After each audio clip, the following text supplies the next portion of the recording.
Me llamo Antonia Salazar. Tengo 63 años.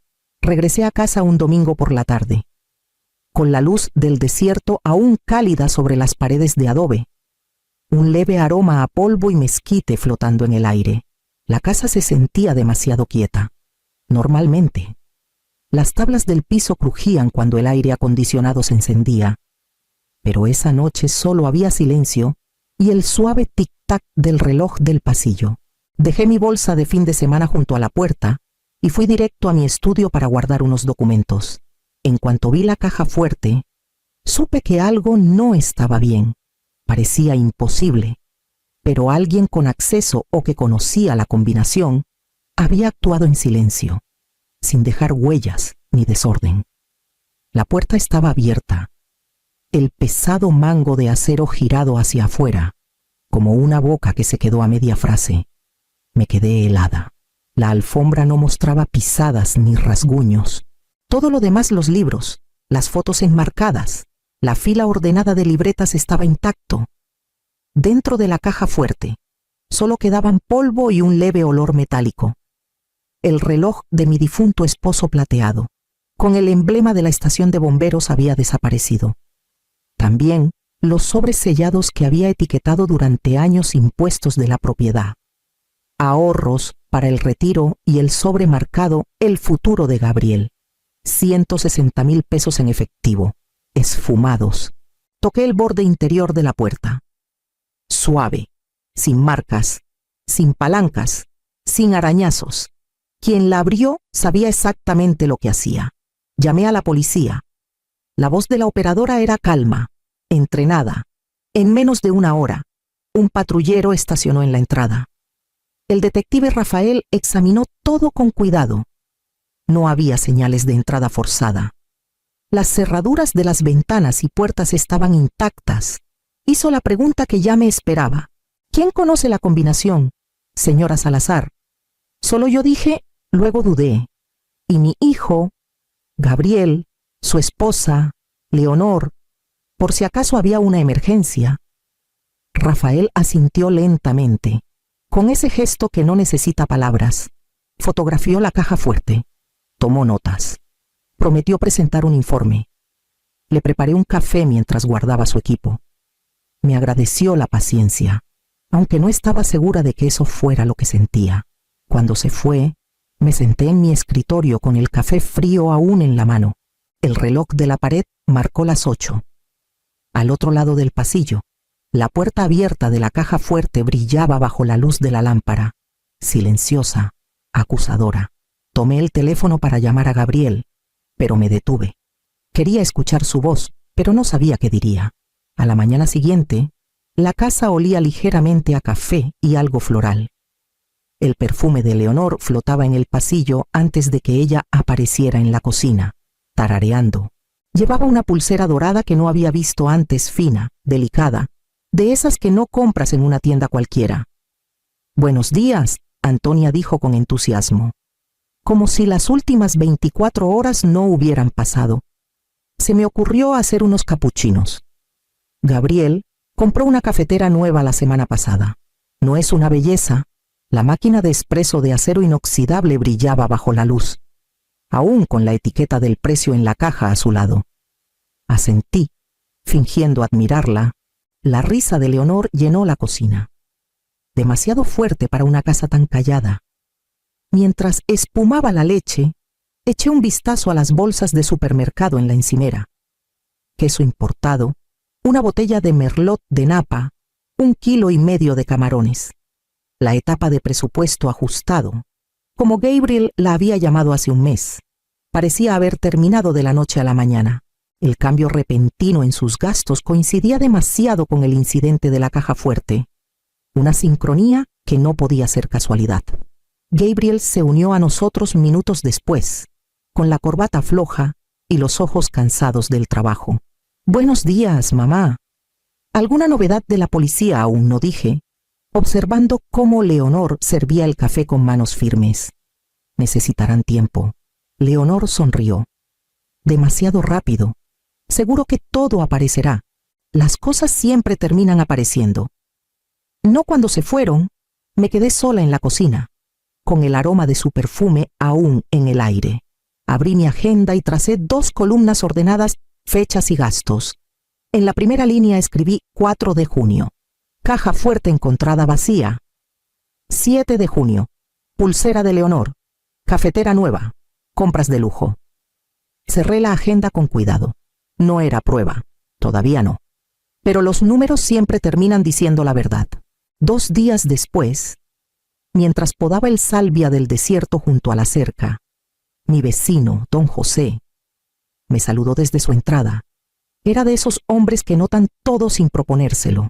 «Buenos días», Antonia gritó. «Vi a tu nuera el otro día, en la agencia Lexus de Avenida Reforma en Guadalajara.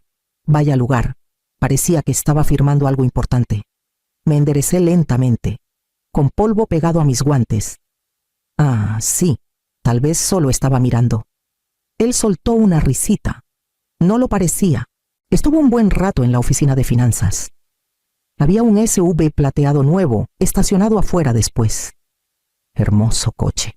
Le agradecí, manteniendo la voz tranquila. Y entré a la casa antes de que mis manos comenzaran a temblar. En mi escritorio, abrí mi laptop y busqué el sitio web de la agencia. Las fotos de autos relucientes reflejaban el cielo del desierto. Uno en particular, un RX-350 plateado, me llamó la atención. La fecha de compra era 3 días después de que vaciaron la caja fuerte. Suficiente para que mi sospecha se volviera sólida. Esa noche, pasé por el departamento de Gabriel y Leonor en Zapopan.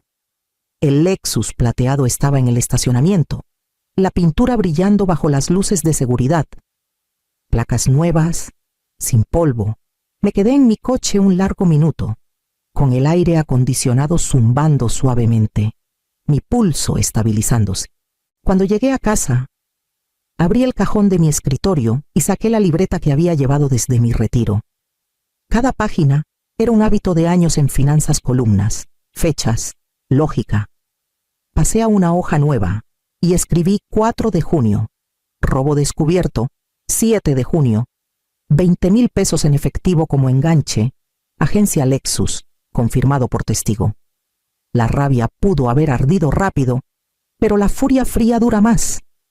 Cerré la libreta, la guardé con cuidado en el cajón y apagué la luz. Los números no mienten, las personas sí. Al final de la semana, invité a Gabriel y Leonor a cenar. Les dije que quería una noche tranquila, solo familia, como las que mi esposo insistía en tener cuando la vida se sentía desordenada. Leonor ofreció traer el postre. Llegó con una caja de pastelería y un perfume que la anunciaba antes de que abriera la puerta.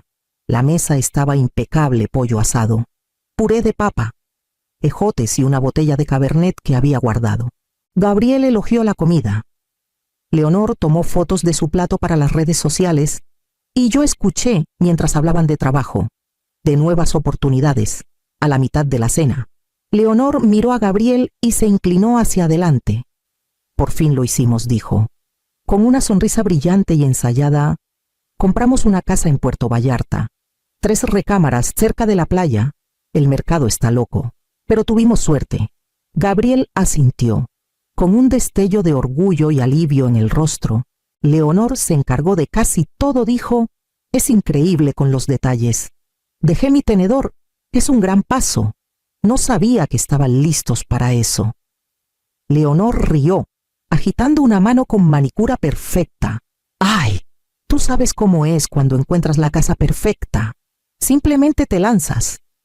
Tomó otro sorbo de vino y añadió con ligereza: «Supongo que tendremos que esconder nuestros tesoros mejor que tú».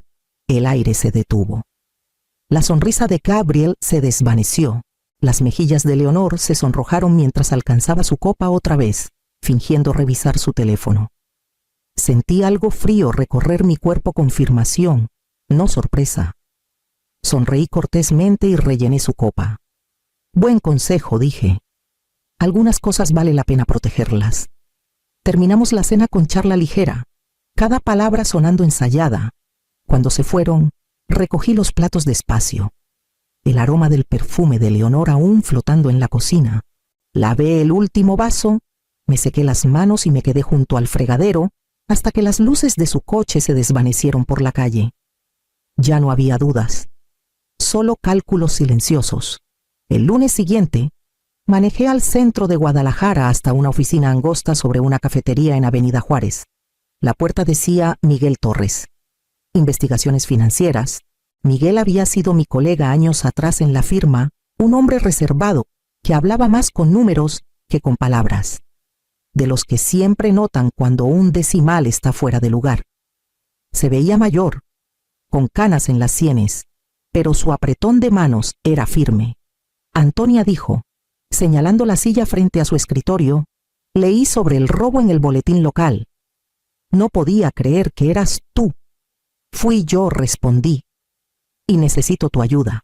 Le conté todo la caja fuerte, el dinero perdido, los gastos repentinos de Leonor, el Lexus, la nueva casa. Miguel escuchó sin interrumpir, su pluma moviéndose en líneas precisas y metódicas. Cuando terminé, se recostó. ¿Piensas que los fondos vinieron de tu caja fuerte? Sé que sí, respondí. Solo necesito pruebas que lo sostengan. Durante la semana siguiente, Miguel comenzó a investigar. Cada noche me llamaba con actualizaciones en ese tono calmado que recordaba de la oficina. Hipoteca registrada propiedad en Puerto Vallarta. 3 recámaras. Enganche 45,000 pesos en efectivo. Fuente no declarada. Encontró más. Leonor había inflado su salario declarado casi al doble para calificar para el préstamo. Su carta de verificación de ingresos era falsa. Miguel rastreó la firma hasta una plantilla digital. Nos reunimos de nuevo ese viernes. Extendió los documentos sobre su escritorio, filas ordenadas de números resaltados, formularios legales y copias de registros de propiedades. Todo coincide, dijo. Las fechas, las cantidades, el método. Pero no hay prueba directa de que el dinero fuera tuyo, sin recibos ni testigos. Las autoridades no actuarán, pero la estrategia y la paciencia pueden convertir los números en ventaja. Estudié los papeles. Cada línea una pequeña traición disfrazada de datos. Entonces, legalmente, tengo un cuadro perfecto, dije, solo que nadie quiere verlo. Miguel asintió. No puedes procesarlos, Antonia, pero puedes superarlos con inteligencia. Miré por su ventana hacia la calle, donde la gente se movía bajo el brillante sol de Jalisco, vidas ordinarias, rutinas predecibles. Yo también vivía así antes, entonces eso haré, dije al fin. Haré que los números trabajen a mi favor. Miguel no preguntó cómo. Sabía que no debía interrumpir a una mujer que había elegido la precisión sobre la rabia. A finales de mes, las piezas encajaron. Miguel llamó una mañana mientras podaba las bugambilias en el porche. Encontré algo pequeño, pero útil, dijo. Los impuestos prediales de la casa nueva parcialmente impagos. 7,900 pesos desde hace 2 años. Es registro público. Me limpié las manos en el delantal. Alguien puede comprar esa deuda, cualquiera que sepa dónde buscar, respondió. Esa tarde, me senté en mi escritorio y llené formularios que no tocaba desde mi retiro, registro corporativo, dirección postal, agente registrado, el nombre vino fácil, Inversiones Encanto, algo común, invisible. Usé la oficina de Miguel como dirección de registro. 2 días después, la transacción era oficial. Inversiones Encanto ahora poseía el derecho a cobrar los impuestos atrasados de Gabriel y Leonor, más intereses. Todo el proceso fue limpio, silencioso, completamente legal. Imprimí el certificado, lo firmé con cuidado y lo archivé en una carpeta azul marcada Fase 1. A la mañana siguiente, abrí mi laptop y entré al sitio web del SAT. Había revisado los formularios con Miguel semanas antes. Memoricé cada campo. La página parpadeó en blanco. Formulario 30-49A, denuncia de información.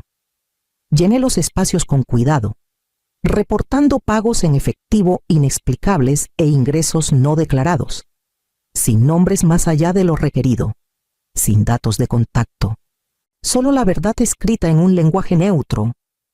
Cuando hice clic en enviar, apareció el número de confirmación en negritas. Lo copié, doblé el papel en la misma carpeta azul y lo guardé junto al certificado de la deuda. Afuera, la luz de la tarde se derramaba sobre el piso de la sala. Tranquila y segura, preparé un té, me senté junto a la ventana y no esperé nada en particular. La venganza ya no era la palabra correcta. Era simplemente orden, restaurado un formulario a la vez. Pasaron 6 semanas antes de que algo ocurriera.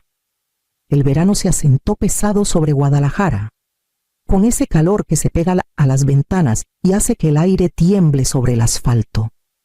Casi había dejado de revisar el correo con expectativa. Casi. Entonces, una tarde, sonó el teléfono.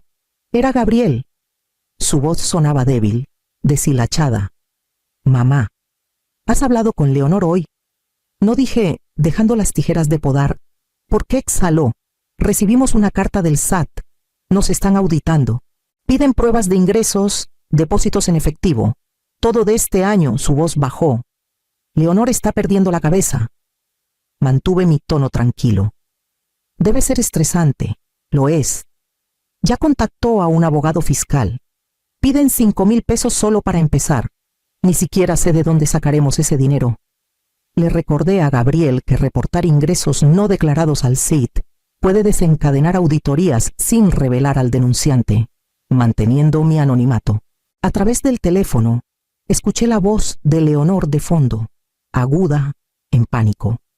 Decía algo sobre alguien nos delató. Sobre el momento es demasiado perfecto para ser casualidad.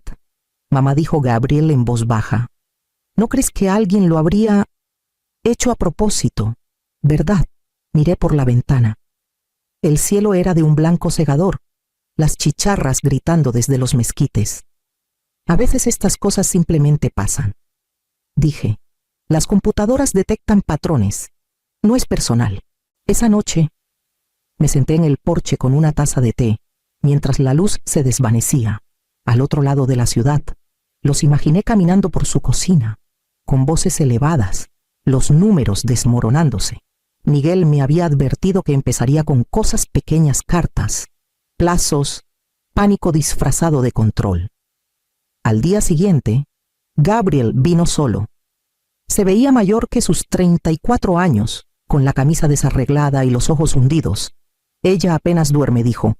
Todo se está cayendo a pedazos. ¿Podrías hablar con ella? No creo que me escuche, respondí suavemente. Asintió, derrotado. Ya ni sé quién es ella. Cuando se fue, me quedé junto a la ventana, con la taza enfriándose en la mano. La justicia tenía su propio ritmo, silenciosa, implacable, imposible de detener una vez que comenzaba. La carta certificada salió un martes por la mañana, enviada desde la oficina de Miguel con mi aprobación silenciosa. El lenguaje era simple, factual, casi cortés. Inversiones Encanto exigía el pago total de los impuestos prediales atrasados en un plazo de 30 días. No había mención de mí, solo firmas y una dirección de retorno que no llevaba a mi casa. 3 días después, escuché un coche estacionarse en la entrada más rápido de lo usual. Leonor no tocó, abrió la puerta de un empujón y se quedó en la entrada, con el rostro sonrojado y tembloroso. En la mano sostenía el sobre. ¿Qué es esto?, exigió, agitando la carta. Una tal Inversiones Encanto dice que les debemos dinero. Tú compraste esta deuda, ¿verdad? Mantuve mi voz calma. No sé de qué hablas. No me mientas. Su voz se quebró. Primero la auditoría y ahora esto. El momento es demasiado perfecto. Estás tratando de arruinarnos. La miré el cabello desarreglado, los ojos bordeados de enojo sin dormir. Todo lo que he hecho es de registro público. Dije quedamente. Cualquiera puede verificarlo. Detrás de ella, Gabriel apareció en la puerta, con la corbata floja y una expresión atónita. Leonor. ¿De qué estás hablando? Ella está detrás de esto, siseó Leonor. Tu madre nos está destruyendo. Gabriel me miró, buscando en mi rostro. No me moví. El silencio entre nosotros se sintió como algo antiguo rompiéndose. Mamá susurró. Te advertí que mantuvieras tus finanzas limpias, dije. El resto no es mi responsabilidad. Leonor soltó una risa baja, incrédula. y salió furiosa, cerrando la puerta con fuerza suficiente para hacer temblar el marco. Gabriel se quedó un momento, con los ojos húmedos, antes de seguirla. Cuando la casa volvió a quedar en silencio, me paré junto a la ventana. La carta yacía en el suelo, con el sello roto, la luz del sol bañando la página como una prueba silenciosa. La notificación llegó a principios de septiembre. Leonor había incumplido. La deuda maduró. El periodo de gracia expiró. Y la casa en Puerto Vallarta fue programada oficialmente para subasta pública. Miguel manejó todo. No pedí detalles. Solo la fecha y los documentos. Esa mañana, las escaleras del juzgado estaban llenas de agentes inmobiliarios, pequeños inversionistas, curiosos protegiendo sus ojos del resplandor del desierto. El aire zumbaba con calor y especulaciones silenciosas. Miguel estaba a mi lado, sereno como siempre, con su maletín en ambas manos. Cuando el subastador leyó la dirección, mi pecho se apretó. Recordé las fotos en línea, la cocina reluciente, el césped bien cuidado, la vida que Leonor construyó con lo que robó. La puja comenzó discretamente. 2 hombres de traje levantaron sus paletas. Miguel esperó, paciente, hasta la tercera ronda antes de alzar la mano. Los números subieron. Un postor se retiró. Luego otro. Cuando el martillo golpeó la madera, vendido a Inversiones Encanto, sonó como un latido. Todo el papeleo había sido preverificado para asegurar que la venta fuera reconocida de inmediato, sin dejar espacio para retrasos. Miguel me miró y asintió levemente. Está hecho. No sonreí. No había nada que celebrar. Bajamos las escaleras del juzgado juntos, con el sol cortando entre los árboles. Al otro lado del estacionamiento, vi a Leonor y Gabriel junto a su coche. Ella aferraba el volante, el cabello recogido apresuradamente, los ojos rojos. Cuando Miguel le entregó la firma final al empleado, Leonor lo vio y luego a mí. Su rostro palideció. Se acercó tambaleante, con la incredulidad rompiéndose en su voz. «Es imposible», susurró. «No puede ser». Gabriel la sostuvo antes de que cayera. No me miró. Me quedé quieta mientras el empleado sellaba los documentos, el sonido resonando suavemente entre nosotros. Las páginas estaban cálidas por el sol, cuando las sostuve una escritura de vuelta por el mismo sistema que ella pensó que podía engañar. Para el invierno. La casa en la calle Encanto ya no se sentía como un campo de batalla. Los contratistas terminaron las reparaciones menores. El jardín fue limpiado y el suave zumbido de la vida regresó al lugar. No me mudé. En cambio, encontré a una pareja joven, maestros con un bebé en camino, que se enamoraron de la amplia cocina y el vecindario tranquilo. Firmaron el contrato de renta con una gratitud que me recordó a años más simples. La renta cubrió más que los gastos. Envié el primer cheque a un refugio para mujeres local, uno que mi esposo y yo apoyábamos décadas atrás. Para reconstruir, escribí en la nota. Se sentía correcto convertir algo tomado por codicia en algo que pudiera dar de nuevo. Gabriel no llamó después de la subasta. Por un amigo en común supe que él y Leonor se habían separado. Ella dejó la ciudad. Él volvió a su antiguo trabajo. Más callado ahora, mayor de las formas que más importan. Ya no los odiaba. No había espacio en mí para eso. Las noches en Guadalajara traían su propia paz, sombras largas, el zumbido lejano de la carretera, el aroma del polvo enfriándose tras el calor. Preparaba té casi todas las noches, leía en silencio. Vivía de manera pequeña y estable. Una noche salí al porche. El aire estaba claro, con un dorado pálido persistiendo en el cielo del desierto, la luz de la casa, la que mi esposo instaló hace décadas. Aún funcionaba perfectamente. Alcancé el interruptor y la vi brillar al otro lado de la calle. Esta luz ya no es para esperar, susurré.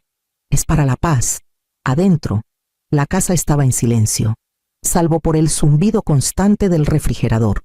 Por primera vez en mucho tiempo, ese silencio no sonaba a pérdida, Sonaba a una vida restaurada. Me llamo Amalia Torres. Tengo 63 años. La mayoría de las mañanas me despierto antes del amanecer. Preparo un té de manzanilla y escucho cómo la ciudad de Puebla despierta lentamente detrás de las cortinas. Siempre he querido las rutinas, esas pequeñas cosas confiables que hacen que la vida se sienta manejable. Después de que mi esposo falleció, ese sentido de orden me mantuvo firme, las cuentas pagadas a tiempo, el jardín podado, la despensa organizada por colores. Cuando tomé un trabajo de medio tiempo manejando las cuentas en la biblioteca pública de Cholula, no fue por los pesos. Solo quería sentirme útil otra vez. Últimamente, sin embargo, mi hijo Gabriel se había mostrado distante. Vivía conmigo después de que su negocio en el mercado de artesanías se desaceleró, prometiendo que sería temporal, pero los meses se alargaron y algo en su tono cambió. Empecé a notar impaciencia donde antes había cariño. Así que, un jueves por la noche, decidí ponerlo a prueba. Tal vez fue un impulso tonto, pero necesitaba saberlo. Estaba comiendo sobras en la barra de la cocina cuando lo dije: Gabriel, hoy me despidieron. Esperaba una mirada de sorpresa, tal vez una mano buscando la mía. En cambio, se quedó inmóvil. Dejó el tenedor con un ruido seco y dijo: claro, era de esperarse, murmuró. Has estado distraída por semanas.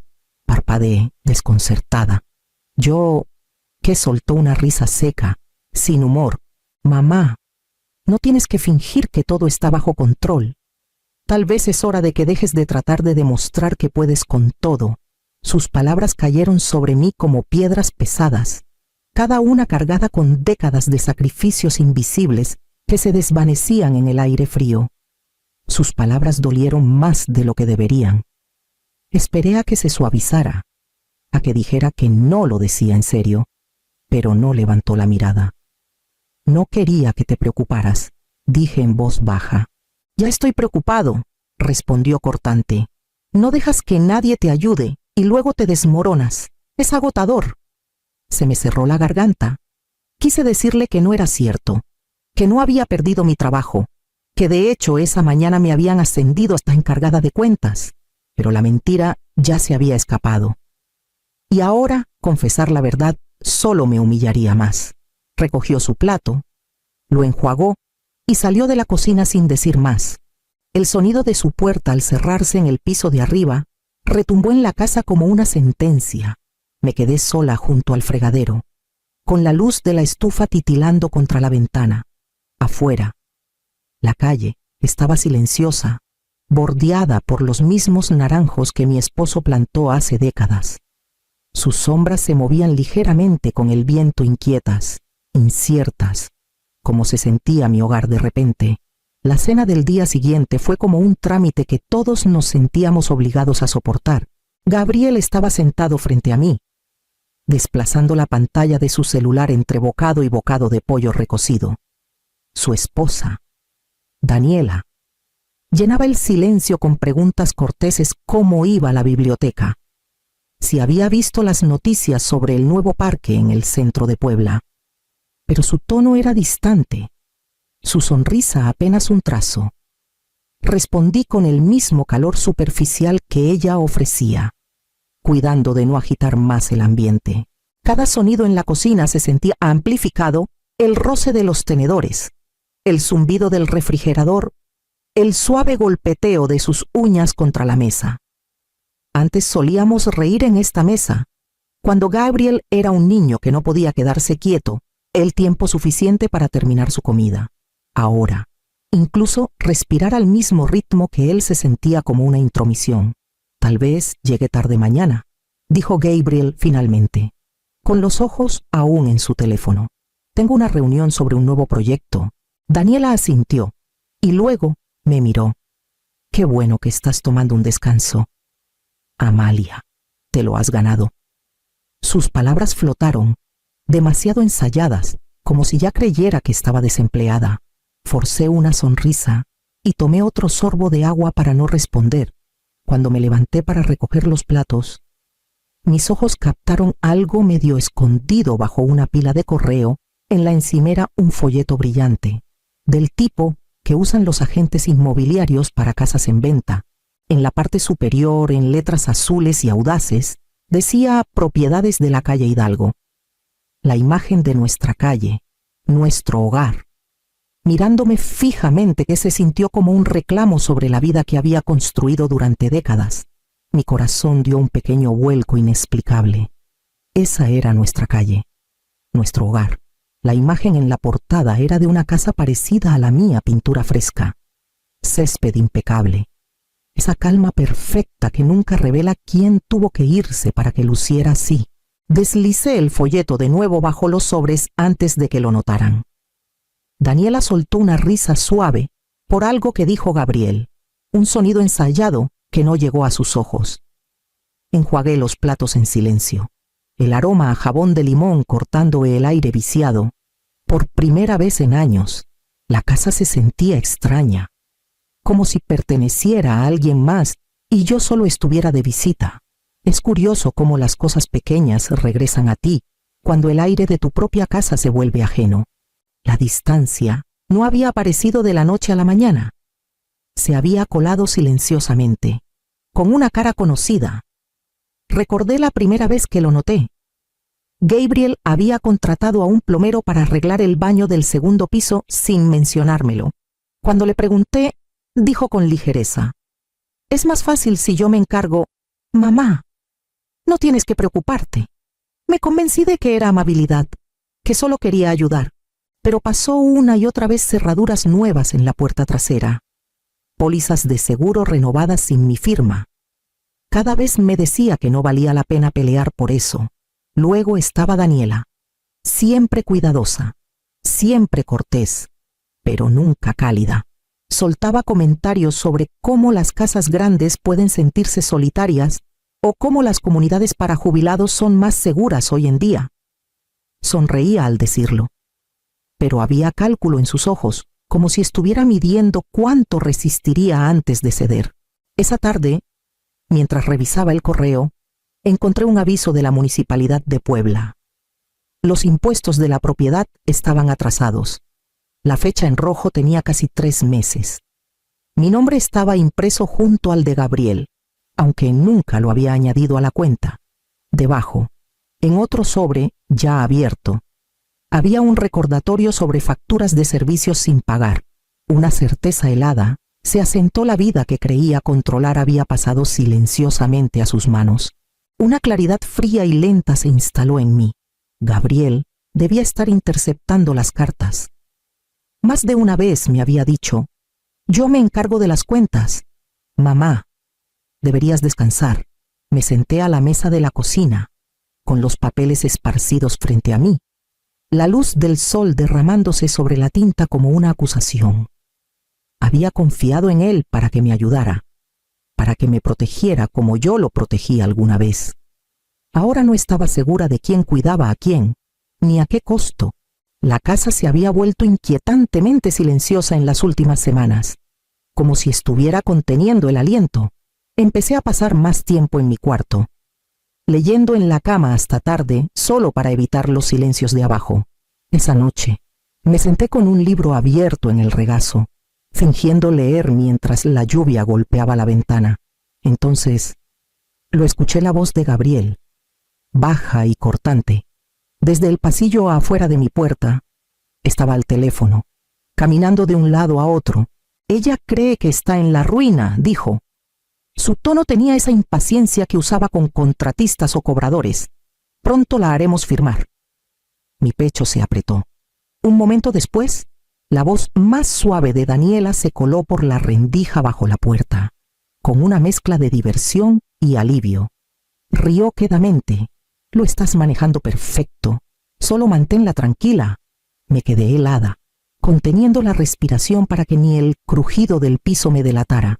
Escuché el leve roce de papeles, el sonido de Gabriel abriendo el cajón de la cocina donde guardábamos los documentos de la casa. Una vez que firme, continuó: «El proceso será rápido. No va a pelear. Confía en mí». Sus palabras se deslizaron bajo mi piel como hielo. Presioné mi palma contra el marco de la cama. estabilizándome mientras la habitación parecía inclinarse. La voz que conocía desde su primera palabra ahora sonaba como la de un extraño medida, deliberada, ocultando algo que no quería entender. Sus pasos se dirigieron al comedor. Daniela murmuró algo que no alcancé a escuchar, y luego una puerta se cerró suavemente. Me quedé allí, en la penumbra, mirando el patrón del papel tapiz hasta que se desdibujó. Quise creer que había oído mal, que había una explicación inocente, un nuevo préstamo, un negocio, algo que no tenía que ver conmigo, pero en el fondo ya lo sabía. La lluvia seguía cayendo, constante y fría, y cada gota parecía repetir la misma palabra que temía decir en voz alta. La mañana llegó pálida y gris, del tipo que nunca despierta del todo en Oaxaca. Me moví en silencio, pantuflas. El clic de la tetera al apagarse. Gabriel y Daniela ya estaban abajo.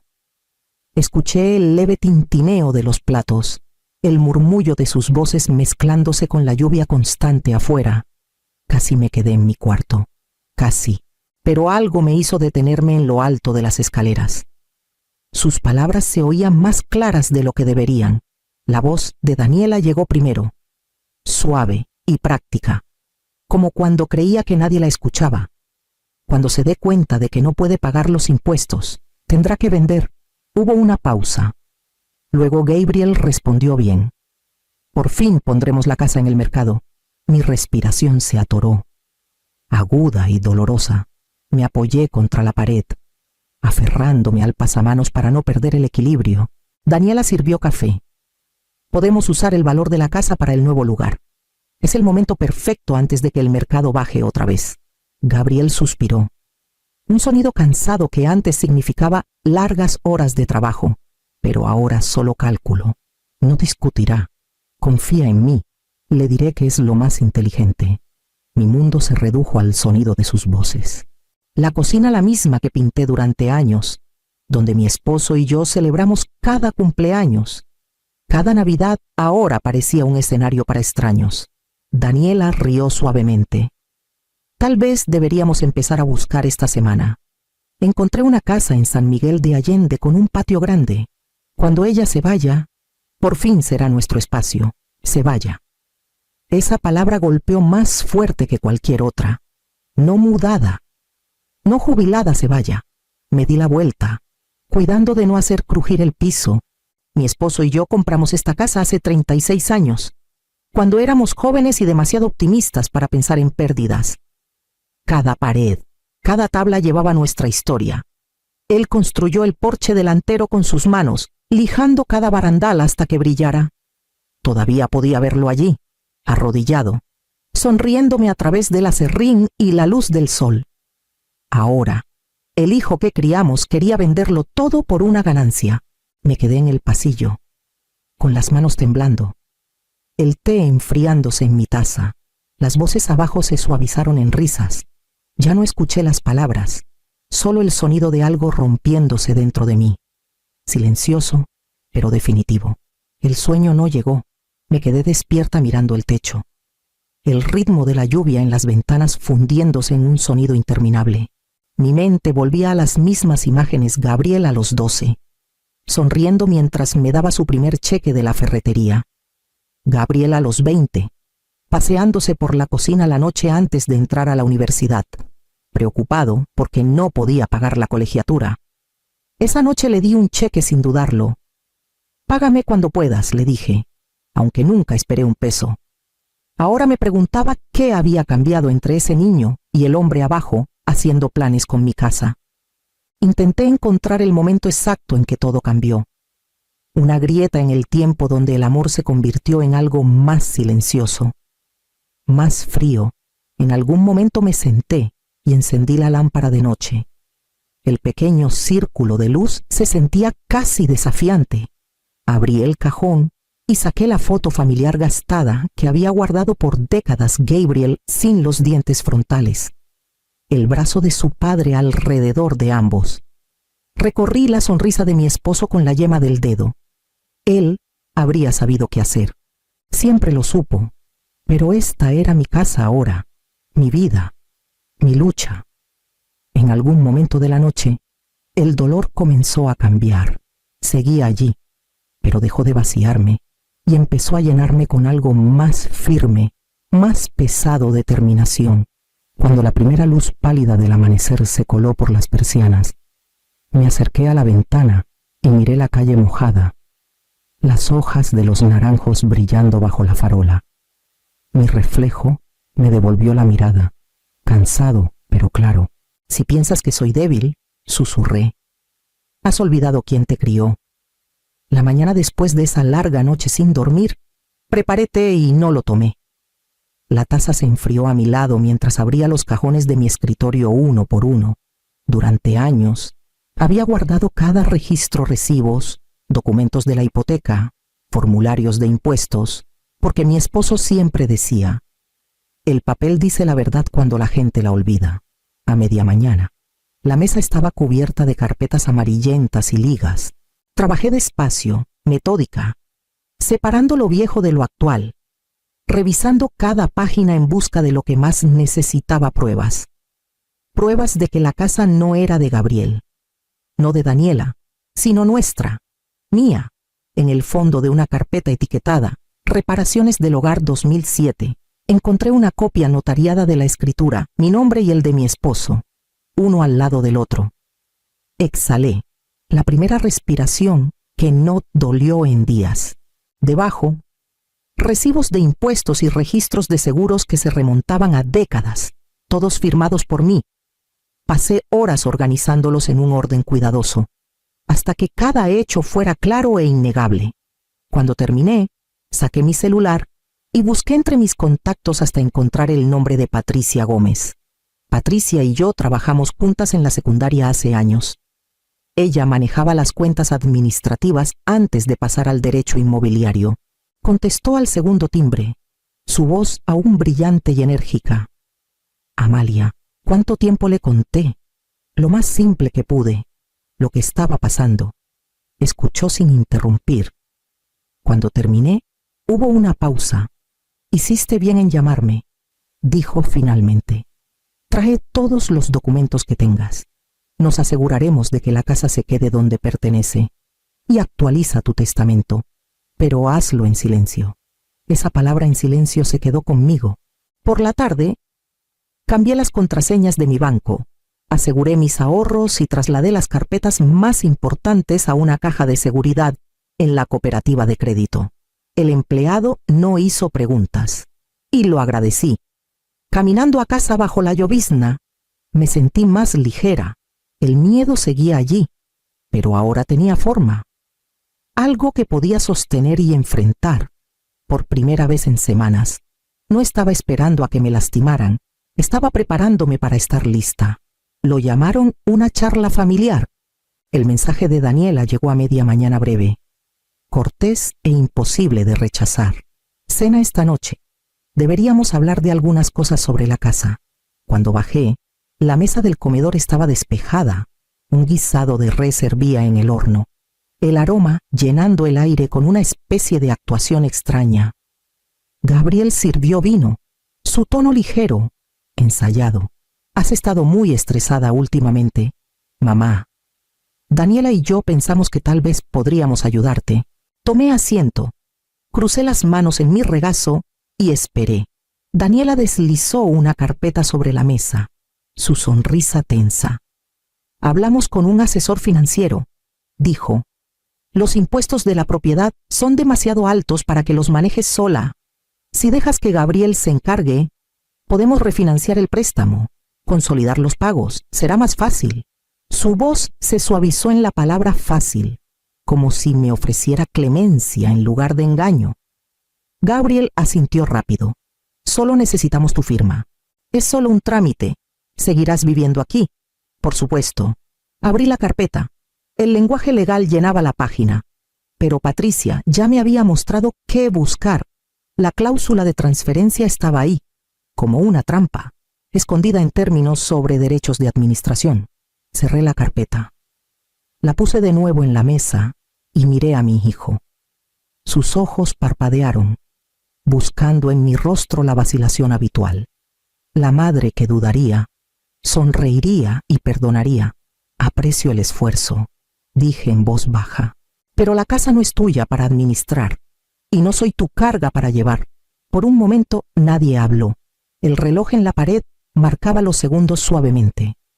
Un sonido tan constante que parecía el latido de la casa misma. Daniela parpadeó. No entiendo. Lo harás, respondí. Hablé con mi abogada. Todo está resuelto. La mandíbula de Gabriel se tensó. ¿Hiciste qué? ¿Los documentos de propiedad están actualizados? Dije. Los impuestos están pagados. Las cerraduras se cambiarán por la mañana. Empujó su silla hacia atrás, la ira brillando en sus ojos, pero me levanté primero. Mi voz se mantuvo tranquila.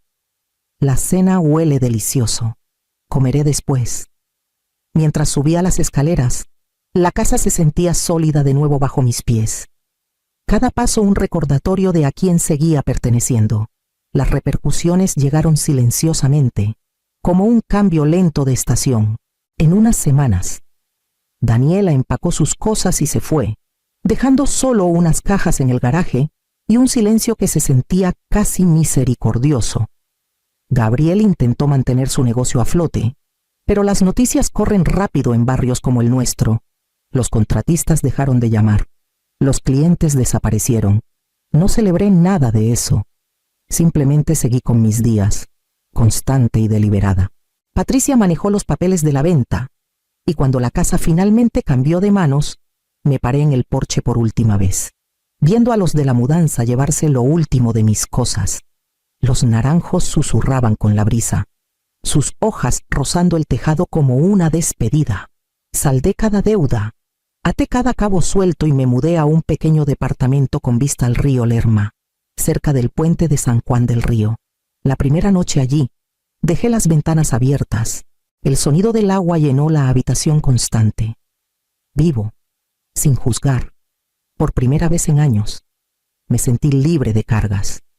No había nadie a quien explicarme, nadie esperando que fallara, solo el río, el silencio y la suave certeza de que la libertad no siempre llega con alegría. A veces viene envuelta en pérdida, y aún así se siente como paz. La primavera llegó temprano ese año, la lluvia cedió, y los árboles de cerezo a lo largo del río florecieron pálidos y delicados, como una disculpa silenciosa del mundo mismo.